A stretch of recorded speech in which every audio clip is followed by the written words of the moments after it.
संसद परिसर में गुरुवार को अंबेडकर विवाद पर भाजपा और विपक्षी सांसदों के बीच धक्का मुक्की हो गई। नागालैंड से बीजेपी की सांसद एस फागनोन कोनायक ने कहा कि राहुल गांधी मेरे बहुत करीब आकर खड़े हो गए थे। मैं बेहद असहज हो गई थी। राहुल ने मुझे धमकाया। किरण रिजिजू जी ने राज्यसभा में कहा कि राहुल ने महिला सांसदों को धक्का दिया। ये शर्मनाक है। हम विश्वास भी नहीं कर पा रहे हैं। ये कुश्ती का अखाड़ा नहीं है। राहुल ने जिस तरह से 2 सांसदों को मारा है, अगर हम भी वैसे हाथ उठाते तो क्या होता। हमारे पास संख्या बल ज्यादा है। संसद के बाहर प्रियंका गांधी ने मीडिया से कहा, भाजपा सांसद गुंडागर्दी कर रहे हैं। अमित शाह की खाल बचाने के लिए भाजपा ने ये साजिश शुरू कर दी है कि राहुल ने किसी को धक्का दिया है।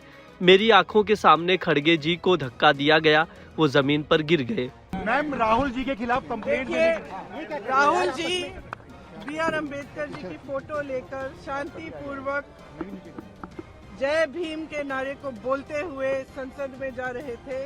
संसद में जाने से किसने रोका? आप देख लीजिए। हम इतने दिनों से प्रोटेस्ट कर रहे हैं, साइड में प्रोटेस्ट कर रहे हैं। जो भी आ रहा है जा रहा है, उसको पूरा रास्ता है। इन्होंने कुछ एकदम शांतिपूर्वक प्रोटेस्ट हुए, कितने दिनों से चल रहे हैं, रोज 10:30 से 11।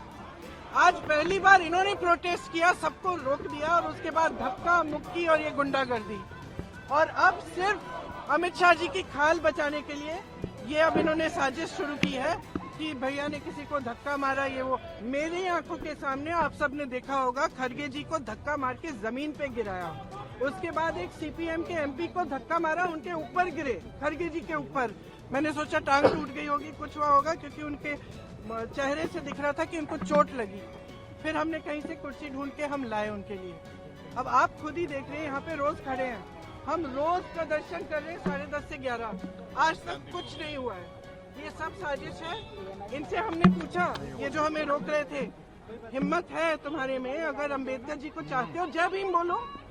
जय भीम का नारा क्यों नहीं निकल सकता इनके मुंह से?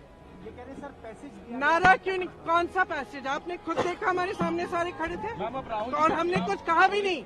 हम सिर्फ अपना नारा लगाते रहे, सिर्फ अपने संविधान के लिए लड़ते रहे। अगर आप सोचते, अगर इस देश की जनता सोच रही है कि ये लोग संविधान की रक्षा करेंगे, अगर आज भी इस देश की जनता किसी भी कंफ्यूजन में है, तो कंफ्यूजन दूर हो जाए। इनकी असली जो भावना है वो निकल गई अमित शाह जी की बातों में। इनकी असली भावना आज आपको दिख गई यहाँ पे, जहाँ पे ये हिंसक भावना रख रहे हैं। इनके मुंह से जय भीम निकल भी नहीं सकता। मैं इनको चैलेंज करती हूँ बीजेपी की एमपी से, यहाँ खड़े होके जय भीम बोले।